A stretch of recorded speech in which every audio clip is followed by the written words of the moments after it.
chromatic quintfall in fugue, a very master tips to make your fugue very beautiful. Welcome to this new video. I'm Riccardo, I'm Musicus Practicus, and in this video I want to show you a very beautiful tip you can use in your fugue to make your combination, your subject very interesting, especially at the end. We are combining the chromatic quintfall with the subject. How to do it? First of all, you have to study the chromatic quintfall. You can find in the Partimento method an entire stage dedicated to this topic. We are in stage 8.5, the one focused on the chromatic version, but also there are three. There is 3.5, the stage dedicated, stage 3.4 dedicated to the quintfall. This one, let me write it, but I need this one, perfect. But if the pen is not on, it won't write. Oh, okay, there we go. 3.4, 5 is a tied bass. So the chromatic quintfall is like this one, but with, we can say in modern terms, dominant tonic, so secondary dominance in modern terms.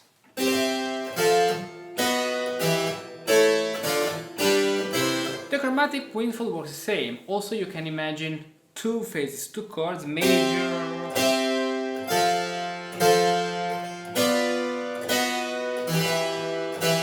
So it's not so common to start over this degree because you'll have the diminished fifth. But let's imagine to start here. You can have E minor, E major, A minor, A major, D minor, D major, G major, and then C major.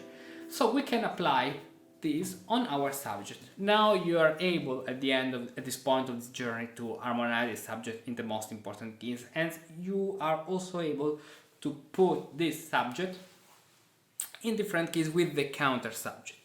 Now let's imagine this melody moving through E, A, D, G and C. This way, so E minor. Thanks to the G sharp, now I can go to A minor. So E, A, D, so I'm landing to the leading tone. G,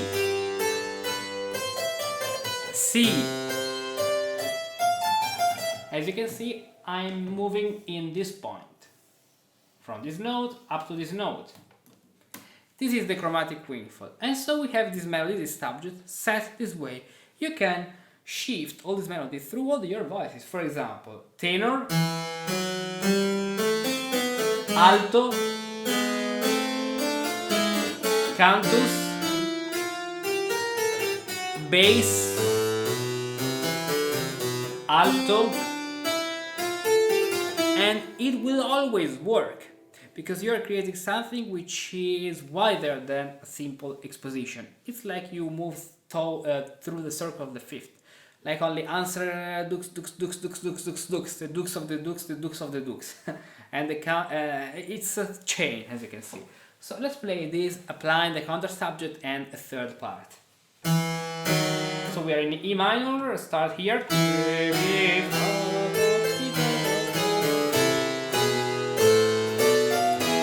D minor,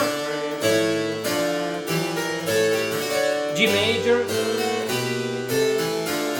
C major, and the last one can be the very first one of the new exposition. Do, re, mi, fa, la, sol, fa, mi. For your final exposition before the cadence, and that's very beautiful. So let's play again the sequence.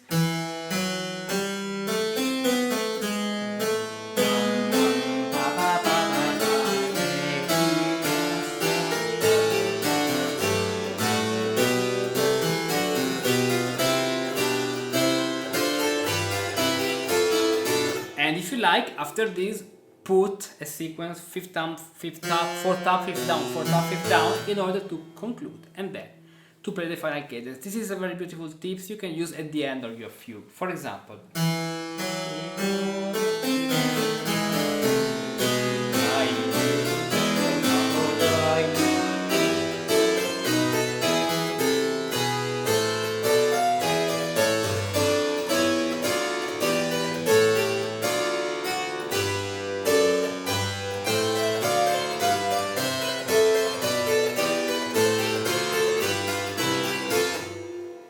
then land to C major. Let's do another example. For example, this way.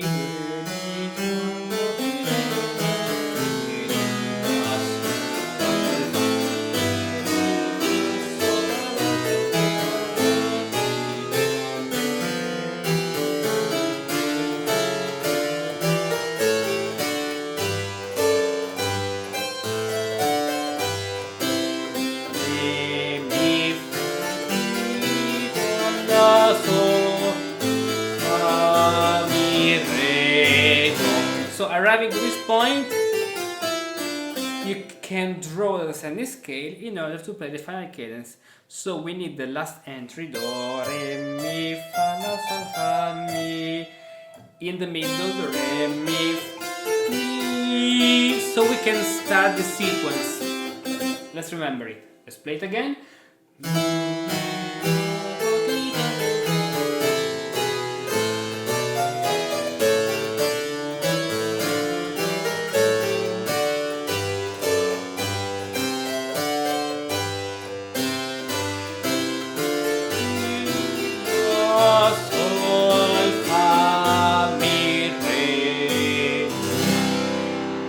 A very beautiful ending for your fugue. So let's suppose we are in F major, the 4th degree.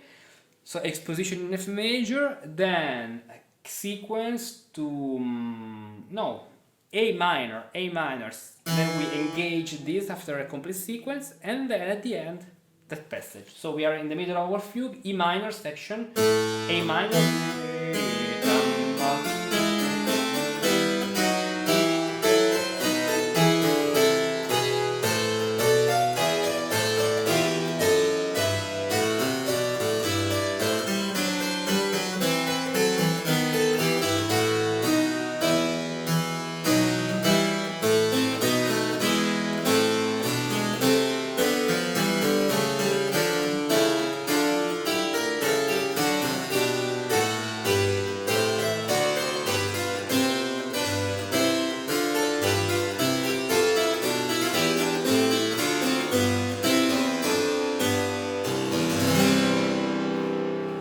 As you can see, this way we can create a very beautiful and fluid and smoothly ending in order to conclude the fugue, combining the subject, combining sequences, and combining a structural melody descending scale in the top to create this very beautiful combination. This is a very interesting tip, practice with it, and then in the next step let's define 4 plans in order to improvise 4 fugues in major, sharps and flat, and then minor with sharp and flat.